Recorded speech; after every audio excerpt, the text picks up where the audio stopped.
प्रभाग 12 मधील भाजपा उमेदवार साधनाताई बर्डे स्लम भागातील गटर लाईन, पाण्याच्या साफसफाई प्रश्न व गोरेवाड्यामधील हॉस्पिटल बांधण्याचा प्रश्न सोडविणार. बघा ग्राफिन वर्ल्ड न्यूजवर. नमस्कार, मी साधनाताई नरेश बर्डे, प्रभाग क्रमांक 12 क.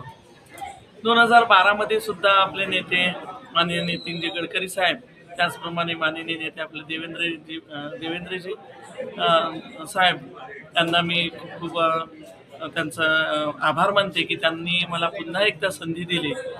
तर त्या संधीचं सोनं करण्याची माझी जिम्मेदारी आहे. आज प्रभागात ज्या काही समस्या आहे, माझ्या तिथे जास्तीत जास्त स्लम भाग आहे. गोंड मोहल्ला आहे, विश्वासनगर आहे, गिट्टी गदान आहे, त्याचप्रमाणे गंगानगर, जगदीशनगर, मकरधोकडा हा पूर्ण स्लम एरिया आहे. आणि या स्लम एरियामध्ये बरीच कामं आहे. आज आम्ही 4 दिवसापासून जे फिरत आहे, तर गटर लाईनचा फार मोठा प्रॉब्लेम आहे. तिथे गटर लाईन तुटलेली आहे, जागच्या जागी पाणी वाहत आहे. तर आणि ती खूप वर्षाची आहे. तर ती बदलवून मोठी पाईपलाईन टाकणं आणि चेंबर बनवणं हा मोठा गहन प्रश्न आहे. कारण घरं इतक्या जवळजवळ आहे की आपण तिथे काम करू शकत नाही, एवढे घरं ते जवळजवळ आहे. आणि त्यामुळे त्यांना फार त्रास होत आहे. तर मी सर्वप्रथम निवडून आल्यानंतर माझं तेच एक विझन आहे की ह्या स्लम वस्तीमध्ये गटर लाईनचा, पाण्याचा प्रश्न आणि साफसफाईवाले बिलकुल येत नाही. जागच्या जागी कचरा पडलेला आहे, त्यांना फार त्रास आहे, पण ते आता कोणाला म्हणू शकत नाही. तर ती एक जिम्मेदारी मी जर निवडून दिला मला जनतेने प्रचंड बहुमताने, तर निश्चित स्वरूपात मी ते करण्याचा प्रयत्न करेन.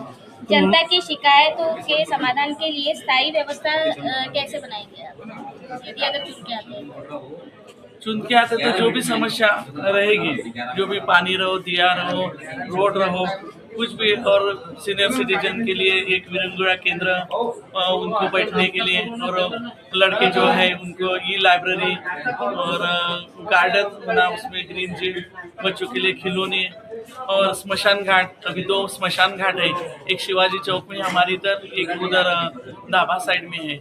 तो वो डिस्प्यूट ये है वो जगह, इसलिए उसका डेवलप नहीं हो रहे हैं. और विसावा स्थान रहता है, जो कुछ अंदर की सुविधा रहती है वो नहीं कर पा रहे हैं. तो उसका भी हम सोल्यूशन निकालेंगे.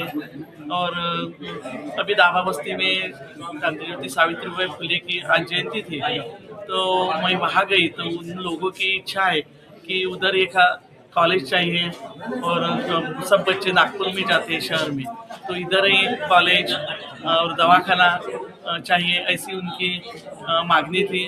वो भी जैसे हमारे साथ 4 लोग हैं, 4 ही लोग हम कमल वाले हैं, तो जैसे भी 4 लोग हम उसका सोल्यूशन निकालेंगे. मला एक सांगा, स्लम वस्ती आपल्या प्रभागात जास्त आहे. गरीब तबक्याचे लोक राहतात, रोजमर्याचे जे अमाऊंट खातात, त्यांच्या रोजगारासाठी आपण काय करणार? आणि दुसरी भीतीचा कुठंतरी निर्माण आहे, आपण त्यासाठी आपण काय करणार? आपली पक्ष आहे, आपली पार्टी आहे, मजबूत पार्टी आहे, त्यामध्ये आपण काय करणार? महिला मोठ्या प्रमाणात आहे आणि त्यांना रोजगार नाही आहे. तर त्या रोजगाराकरता काहीतरी आपण प्रयत्न करू. काही छोटे मोठे उद्योग वगैरे, पापडसारखे आपल्या काही वाती, फुलवाती, हे जे काही आहे छोटे मोठे, हे आपण या ठिकाणी करू शकू. तर महिला बचत गटाचे पण भरपूर प्रश्न आहेत इथं. हो, त्याच्यासाठी आपण काय करणार? महिला बचत गटाला आपल्या बालकल्याण मार्फत बऱ्याच सुविधा असतात. हो. महानगरपालिकेतर्फे त्याच्यात ब्युटी पार्लरचा कोर्स फ्री असते, शिलाई मशीन, शिलाईचा जो कोर्स असतो तो फ्री असतो. असे बरेच फ्री बालकल्याण मार्फत आपल्याला मिळतात. फ्रीमध्ये मशिनी मिळतात जर कोर्स कंप्लीट झाल्यावर. ह्या करण्याचा आपण पूर्ण प्रयत्न करू. मला एक सांगा अजून, की आता इथे एक आपलं हॉस्पिटल आहे महानगरपालिकेचं, आणि तो सुशोभित तुमच्या नेतृत्वात झालेला आहे. भाऊ नरेश बर्डे यांच्या नेतृत्वामध्ये खूप चांगला बनलेला आहे. जनतेला त्याचा खूप भरपूर फायदा मिळालेला आहे. आता त्यात अजून काहीतरी डेव्हलप करणार आहात का? ते झाला, छान झाला आहे. म्हणजे 2012ला तर पूर्ण तिथे गायी बसत होते, कुत्रे बसत होते, परंतु आता ते छान झालं आहे, सुरू पण झालेलं आहे.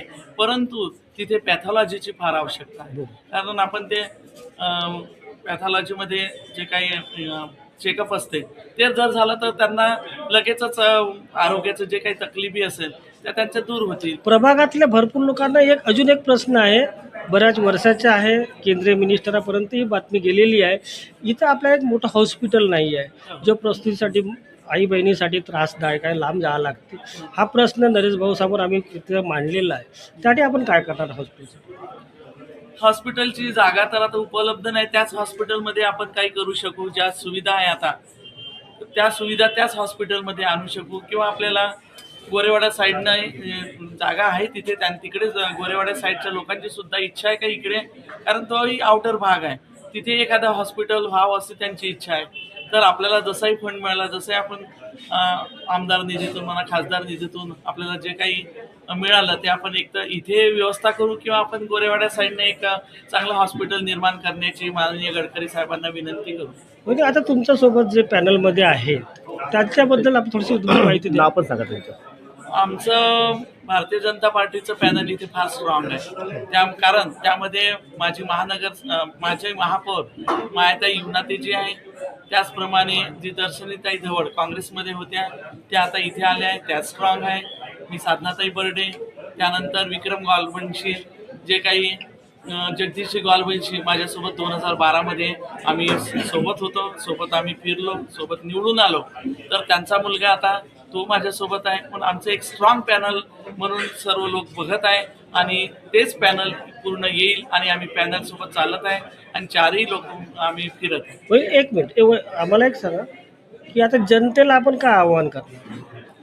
जनतेला हे आवाहन करू शकते की जर आपला आजही पॅनल 400 कमळाचा आला आहे, आणि आपले 151 नगरसेवक आहे, त्यापैकी जास्तीत जास्त नगरसेवक जर भारतीय जनता पार्टीचे आले तर आपली सत्ता महानगरपालिकेवर बसू शकेल, आणि तिथं बसली आणि जर महापौर झाला तर निश्चित स्वरूपात आपल्या प्रभागाचा विकास होईल, आपल्याला ते फंड देतील, आणि आपण कार्य करण्यास सक्षम आहोत. ओके. आमचे नरेशभाऊ बर्डे आपल्या वहिनीला भारतीय जनता पार्टीने तिकीट देऊन एक मान सन्मान नागरिकांसाठी, मतदाराच्या विश्वासासाठी आपल्याला जे तिकीट मिळालेली आहे, आणि आपण फाउंडेशन आपला जो समाजसेवेचा कार्य निरंतर आपण करत आहात. आताच आम्ही मुद्दा घेतलेला होता प्रस्तुतीचा मोहिनीचा दवाखान्याचा, तो मोहिनीने आम्हाला आश्वासन दिलेलं आहे, जनतेला आश्वासन दिलेलं आहे की आम्ही नक्कीच ते पार पाडू. आपण फाउंडेशनतर्फे आणि मतदारांना काय आपण आव्हान करणार ना, काय मत कसे मागणार? सातत्यानं मागील 15 वर्षापासून वामनराव बर्डे स्मृती लोकसेवा प्रतिष्ठानच्या माध्यमातून आम्ही निरनिराळ्या प्रकारे समाजोपयोगी कार्यक्रम करत आलेलो आहे. त्यात महत्त्वाचं म्हणजे झाडे लावणे, त्यानंतर लोकांना आम्ही 2017, 2019 ते 2022 म्हणजे करोना काळामध्ये प्रत्येक घरामध्ये किटाचा वाटप केलेला आहे, अन्नधान्य पुरवलेले आहे, आणि त्यानंतर आम्ही एक धार्मिक प्रवृत्ती आपल्या प्रभागात निर्माण झाली पाहिजे. लोकांना विहारं बांधलेली आहे. आम्ही नंतर मंदिरामध्ये तिथं मंदिरासाठी हॉल असतो तो बांधून दिलेला आहे, जेणेकरून तिथे येणाऱ्या आपली धार्मिक प्रवृत्ती निर्माण झालेली पाहिजे. त्यानंतर आम्ही सांस्कृतिक कार्यक्रमामध्ये माझ्याकडे इथे कार्यक्रम आम्ही ठेवतो. डान्स कॉम्पिटिशन असो, लहान मुलांना त्याचा फायदा मिळाला, लहान मुलांना त्याचे आर्ट कला दाखवता आलेली पाहिजे. त्यानंतर आम्ही क्रिकेटचे आणि फुटबॉल असे कॉम्पिटिशनच्या स्पर्धा भरवतो, जेणेकरून आपला तंदुरुस्त असा भारत झाला पाहिजे, युवा वर्ग तंदुरुस्त झाला पाहिजे. त्यानंतर साधना कोचिंग क्लासेसच्या माध्यमातून आम्ही इथे निरंतर रोज 5:30 ते 6:30पर्यंत योगा क्लासेस चालवतो, जेणेकरून मन आणि शरीर एकत्र झालं पाहिजे. त्यानंतर आम्ही मॅचेस भरवतो, आणि अशा प्रकारचे निरनिराळे समाजाचे कामं आम्ही या ठिकाणी निरंतर 15 वर्षापासून करत आहे, आणि त्या गोष्टीचाच काम करण्याचा आम्हाला फायदा आमचे केंद्रीय नेतृत्व नितीनजी गडकरी आणि आमचे मुख्यमंत्री लाडले मुख्यमंत्री देवेंद्र फडणवीस यांनी आमच्यावर पुन्हा विश्वास टाकला, आणि माझ्या पत्नीला साधना नरेश बर्डेला ओबीसी प्रवर्गामध्ये तिकीट दिली. आम्ही त्या तिकिटीचं संधीचं सोनं करून दाखवू, आणि पूर्ण या ठिकाणी या प्रभागात 12मध्ये 4ही कमळ फुलवून दाखवू, अशी मी या ठिकाणी तुम्हाला ग्वाही देतो. प्रभागामध्ये गरीब तबक्याचे भरपूर लोक राहतात, त्यासाठी आपण निरंतर स्वास्थ्य शिबिर घेता, हा सराहनीय काम आहे, आणि जनता याला भारी प्रतिसाद दिला आहे. त्याबद्दल जनतेतर्फे बी आपलं अभिनंदन आहे, आणि निरंतर आपण अशीच सेवा करणार काय? माझी ही सेवा ही निरंतर मी टिल द डेथ म्हणजे माझ्या मनापर्यंत, त्यानंतर माझा मुलगा करेल एवढंही, कारण का माझ्या वडिलांनी हे चालू केलेलं काम मी करत आहे, माझ्यानंतर माझा मुलगा करेल अशी तुम्हाला या ठिकाणी ग्वाही देतो. आणि समाजकार्य हे राजकारणापेक्षा मोठं. आमचे नेते गडकरी साहेब नेहमी म्हणतात, राजकारणात येणं म्हणजे काही दुसरं काही नसून गोर गरीब शोषित पीडित लोकांना सुविधा पोहोचवणे, त्यांच्यापर्यंत योजनेचा लाभ कसा पोहोचल हे करून देणे, त्यांच्या गरजा कशा पूर्ण होतील याकडे लक्ष देणे, अशा प्रकारची ती आम्ही राजकारणात जात आहे. आम्ही स्वतःचा समाजसेवा करतो आहे आणि राजकारणात माझी बायको 5 वर्ष असताना भरपूर कामे केलेली आहे. त्याच्यामुळे तिला अनुभवही आहे. मला सुद्धा मी सिव्हिल इंजिनियर असल्यामुळे मलाही अनुभव आहे. मी हे माझं काम समाजसेवेचं निरंतर जोपासत राहील. म्हणजे निश्चित आपली जीत निश्चित मानली जाऊन राहिली.